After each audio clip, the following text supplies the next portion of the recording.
बिस्मिल्लाहिर्रहमानिर्रहीम। अस्सलाम वालेकुम स्टूडेंट्स। आज हम अपने बायो के लेक्चर नंबर 13 में चैप्टर 12 का जो टॉपिक डिस्कस करेंगे वो है फीडबैक मैकेनिज्म। हमने इससे पहले ग्लैंड्स को डिस्कस किया था और हमें पता है कि जो ग्लैंड्स है वो हार्मोन सिक्रीट करते हैं। अब हार्मोन की जो सिक्रीशन है वो कांस्टेंट रेट पर नहीं होती। जितनी हमारी बॉडी को नीड होगी उतना ही हमारी बॉडी जो हार्मोन्स हैं, ग्लैंड्स हैं, वो क्या करेंगे, हार्मोन सिक्रीट करेंगे। अब जो हार्मोन की सिक्रीशन है वो रेगुलेट होती है फीडबैक मैकेनिज्म के जरिए। अब फीडबैक मैकेनिज्म क्या है? ये वो प्रोसेस है जिसमें जो आउटपुट होता है वो क्या करता है, रेगुलेट कर देता है हमारे प्रोसेस को। अब इसकी दो टाइप्स है हमारे पास। First one is negative feedback mechanism, negative feedback mechanism,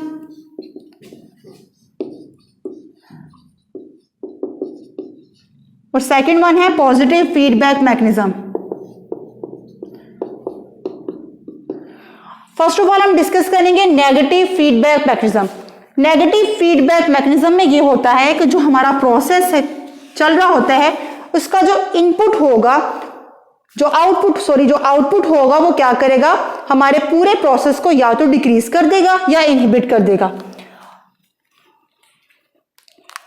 जो आउटपुट है वो क्या करेगा, डिक्रीज कर देगा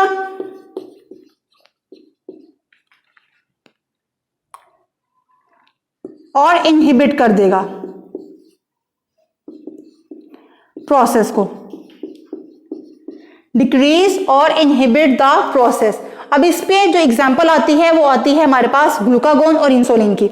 हमने पैंक्रियास ग्लैंड में पढ़ा था कि जो ग्लूकागोन और इंसुलिन है वो क्या करते हैं, हमारे ब्लड के अंदर ग्लूकोज की कंसंट्रेशन को कंट्रोल रखने में हेल्प आउट करते हैं।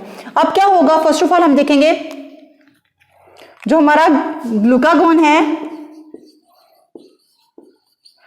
और इंसुलिन ये किस तरह से हमें नेगेटिव फीडबैक मैकेनिज्म में हेल्प आउट कर रहे हैं। ग्लूकागोन क्या करता है, हमारे लीवर को इन्फ्लुएंस करता है कि वो क्या करे, हमारे ब्लड के अंदर ग्लूकोज की कंसंट्रेशन को इंक्रीज करे, increase glucose concentration in blood. जबकि इंसुलिन क्या करता है, fall glucose concentration in blood. अब ये दोनों हार्मोन जो है ये अपनी एक्टिविटी किस तरह से परफॉर्म करते हैं।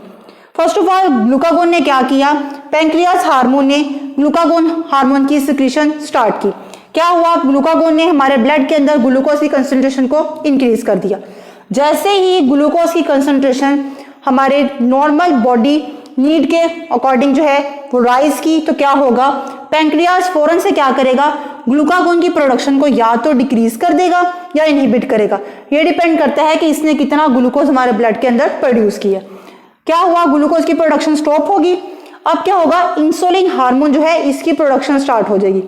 अब इंसुलिन ने क्या करना है कि जो ब्लड में पहले से ग्लूकोज मौजूद है उसको यूटिलाइज करेगा। उसको यूज करने के बाद क्या करेगा, जैसे ही ब्लड के अंदर ग्लूकोज की कंसंट्रेशन फॉल करेगी, अब इसकी भी एक नॉर्मल रेंज है कि नॉर्मल रेंज से ज्यादा ना एक्सीड हो। जैसे ही फॉल हुई, अगर वो इतनी फॉल हो गई है कि हमारी बॉडी की नीड से ज्यादा नीचे कम हो गई है, तो क्या होगा, अब इंसुलिन की प्रोडक्शन स्टॉप होगी और क्या होगा, दोबारा से ग्लूकागोन की प्रोडक्शन स्टार्ट हो जाएगी। अब ये दोनों हार्मोन है ये क्या करते हैं, अपनी एक्टिविटी को साइड बाय साइड में तक करते हैं। अब ऐसा नहीं होगा कि दोनों हार्मोन जो है एट अ टाइम स्टॉप हो जाए, ये दोनों हार्मोन जो है वो एट अ टाइम क्या करें, अपनी प्रोडक्शन को स्टार्ट कर दें। क्या होगा, जिसकी बॉडी को जिस टाइम नीड होगी वो उस टाइम अपनी एक्टिविटी को परफॉर्म करेगा। अब नेक्स्ट हमारे पास है positive feedback mechanism.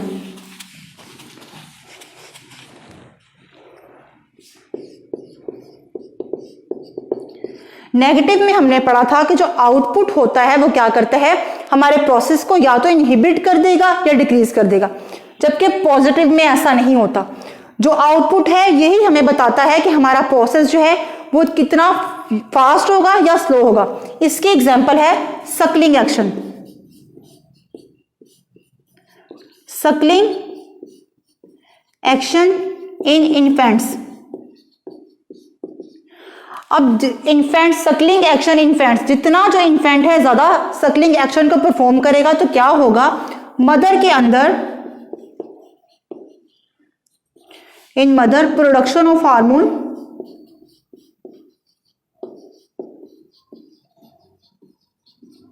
Increase.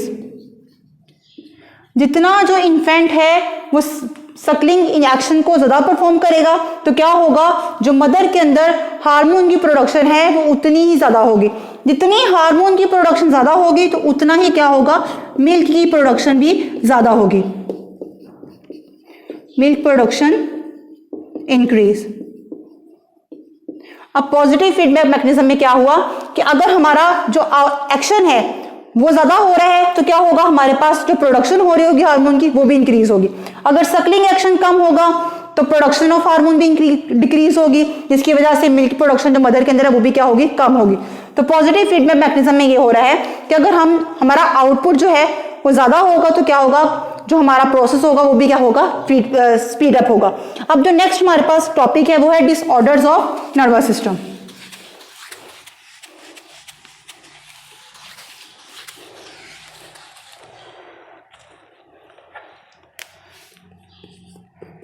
Disorders of nervous system. हमारे पास नर्वस सिस्टम में हमें पता है कि हमारे पास ब्रेन एंड स्पाइनल कॉर्ड आते हैं। अब हमने पढ़ना है डिसऑर्डर्स। नर्वस सिस्टम के जो दो डिसऑर्डर्स हैं वो 2 टाइप्स के हैं, वेस्कुलर डिसऑर्डर और फंक्शनल डिसऑर्डर। जो वेस्कुलर डिसऑर्डर है इसकी एग्जांपल में हमारे पास आता है पैरालिसिस, जबकि जो फंक्शनल डिसऑर्डर की टाइप आती एग्जांपल आती है वो आती है एपिलेप्सी।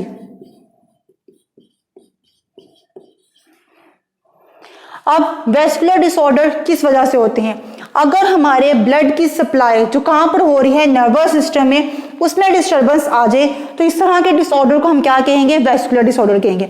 और अगर क्या हो कि हमारे जो नर्व इंपल्सेस जनरेट हो रही हैं या उनकी ट्रांसमिशन में डिस्टर्बेंस आ जाए तो इस तरह के डिसऑर्डर्स को हम फंक्शनल डिसऑर्डर कहते हैं। डिस्टर्बेंस इन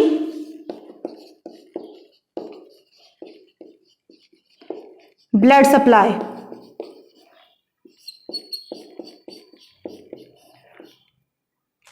और यहां पर आएगा डिस्टर्बेंस इन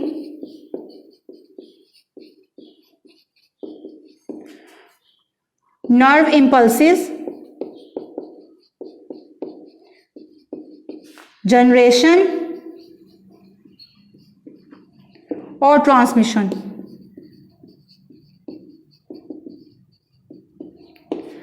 और फर्स्ट ऑफ ऑल हम डिस्कस करेंगे वेस्कुलर डिसऑर्डर जिसमें आता है पैरालिसिस।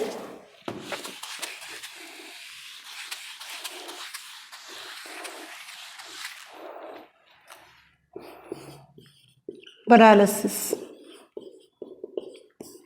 अब इसमें क्या होता है कि हमारी बॉडी का कोई एक पार्ट कंप्लीटली क्या करेगा, अपने फंक्शन को लॉस कर देगा। अब वो फंक्शन जो है वो डिस्टर्ब इसलिए होगा कि हमारा कोई एक या मोर देन वन जो ग्रुप होंगे मसल्स के वो क्या करेंगे, अपने फंक्शन को परफॉर्म नहीं कर पाएंगे। Complete loss of function. अब पैरालिसिस की वजह क्या है, क्या होता है कि हमारा जो नर्वस सिस्टम में ब्लड की सप्लाई है ना वो डैमेज हो जाती है। Damage nervous system. मैंने पहले बताया था कि पैरालिसिस जो है ये वेस्कुलर डिसऑर्डर है जिसमें क्या होता है कि हमारे नर्वस सिस्टम में ब्लड की सप्लाई जो है वो प्रॉपर तरीके से नहीं हो सकती। अब हमारा नर्वस सिस्टम जो है वो किस तरह से डैमेज होगा कि हमारे नर्वस सिस्टम में क्या होगा, या तो ब्लड क्लॉटिंग हो जाएगी या क्या होता है जो पोलियो वायरस है वो क्या करता है हमारी बॉडी के अंदर पॉइजन को प्रोड्यूस कर देता है। इसके अलावा यहां पर एक और चीज है वो क्या है, स्ट्रोक।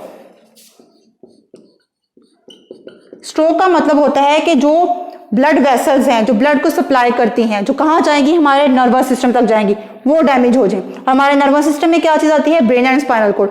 जब वहाँ तक प्रॉपर तरीके से ब्लड की सप्लाई नहीं हो पाएगी तो क्या होगा, जिस पार्ट में हमारा ब्लड सप्लाई नहीं हो पाएगा वो पार्ट क्या होगा, अपना फंक्शन परफॉर्म नहीं कर पाएगा, जिसकी वजह से क्या होगा, पैरालाइज, वो पूरे का पूरा पार्ट जो है वो पैरालाइज्ड हो सकता है।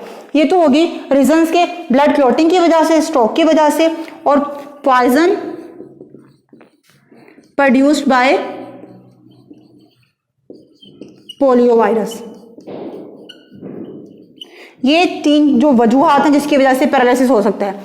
अब किस पार्ट को हो सकता है, अब इसकी जो कंडीशन जो है ये वेरी करती है। हो सकता है कि हमारी पूरी बॉडी जो है वो पैरालाइज हो जाए, या कोई मतलब हमारा हाफ बॉडी पैरालाइज हो जाए, इवन कि हमारे लोअर एक्सट्रीमिटीज हो सकती हैं और हमारे 4 लिम्स जो हैं ये भी हो सकती हैं।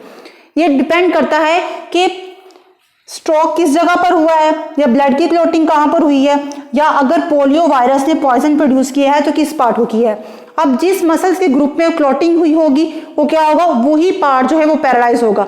पर लाजमी नहीं है कि जो पैरालाइज पोर्शन है सिर्फ वही रहे। कभी कभी ऐसा भी होता है कि स्टार्ट में हाफ बॉडी मतलब कि लेफ्ट साइड होती है पैरालाइज, तो वो आहिस्ता आहिस्ता क्या होता है, ब्लड की क्लॉटिंग की वजह से या दोबारा फिर क्लॉटिंग होने की वजह से क्या होता है कि हमारी पूरी बॉडी जो है वो पैरालाइज हो सकती है।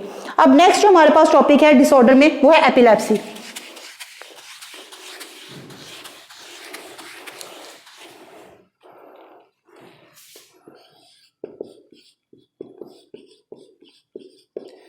जो एपिलेप्सी है, मैंने आपसे पहले कहा था कि ये फंक्शनल डिसऑर्डर है। इसमें क्या होता है कि हमारी नर्व इंपल्सेस जो है उसके जनरेशन में और ट्रांसमिशन में डिस्टरबेंस आती है। डिस्टरबेंस इन नर्व इंपल्सेस जनरेशन और ट्रांसमिशन।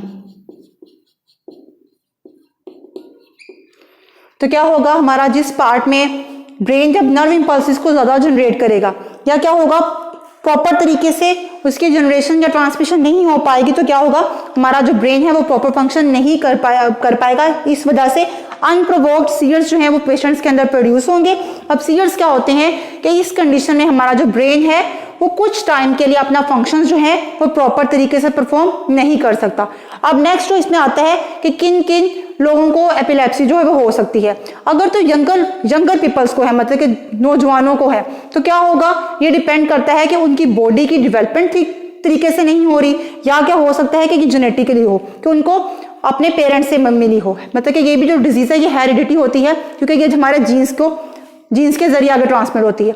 सेकेंडली वो पीपल जो अबव 40 हैं, इनमें क्यों हो सकती है कि हो सकता है कि उनके ब्रेन में ट्यूमर प्रोड्यूस हो चुका हो। अब ट्यूमर क्या होता है कि हमारे सेल्स जो हैं ये प्रॉपर तरीके से वहां पर मतलब उनकी प्रोडक्शन जो है वो इंक्रीज हो जाती है। जब अनकंट्रोल सेल डिवीजन होती है तो वो ट्यूमर काज करता है। अगर हमारे ब्रेन में ट्यूमर हो तब एपिलेप्सी हो सकती है। नेक्स्ट ये है कि अगर हमारे हेड ट्रोमा हो तो ये क्या करते हैं, मेन वजह बनती है किसकी, एपिलेप्सी की। अब एपिलेप्सी की ट्रीटमेंट कैसे है, इसकी ट्रीटमेंट ये नहीं कि अगर हम मेडिसिन खाएंगे तो हम एक दफ़ा हमने मेडिसिन की पूरी ट्रीटमेंट ले ली तो हम ठीक हो जाएंगे, ऐसा नहीं है। इसका मतलब कि प्रॉपर ट्रीटमेंट कोई नहीं है। अगर हम मेडिसिन लेते रहेंगे तो क्या होगा, ये ठीक रहेगा। अगर हम छोड़ देंगे तो हमें एपिलेप्सी दोबारा होने के चांसेस हो सकते हैं। इसमें क्या होता है, जो एपिलेप्सी का अटैक, जो सीरियस अटैक होते हैं वो मेडिसिन लेने से स्टॉप हो जाएंगे। अब जो मेडिसिन हम यूज करेंगे इनको स्टॉप करने, सीरियस अटैक को स्टॉप करने के लिए करेंगे, उसमें हमारे पास उनको उन मेडिसिन या ड्रग्स को हम कहते हैं एंटी एपिलेप्टिक ड्रग्स कहते हैं। और ये बच्चों हमारा टॉपिक जो है वो कंप्लीट हो गया। अब नेक्स्ट हमारे पास आ रही है बुक एक्सरसाइज। बुक एक्सरसाइज में फर्स्ट ऑफ ऑल आ रहे हैं एमसीक्यूज और शॉर्ट क्वेश्चंस और कॉन्सेप्ट, मतलब कि अंडरस्टैंडिंग द कॉन्सेप्ट। ये लॉन्ग क्वेश्चंस है आपके बच्चों। आपने फुल चैप्टर अच्छे तरीके से, मैंने आपको लेक्चर्स दिए हैं, मुझे उम्मीद है कि आपको समझ लगी होगी। अगर आपने वो लेक्चर्स को अंडरस्टैंड किया है और आपने लर्निंग की है तो आप एमसीक्यूज और शॉर्ट क्वेश्चंस और लॉन्ग क्वेश्चंस जो है वो अच्छे तरीके से कर सकते हैं। यह आपका टास्क है कि आपने इसको अच्छे तरीके से करना है। मुझे उम्मीद है कि आपको लेक्चर की समझ लगी होगी। जज़ाकल्लाह।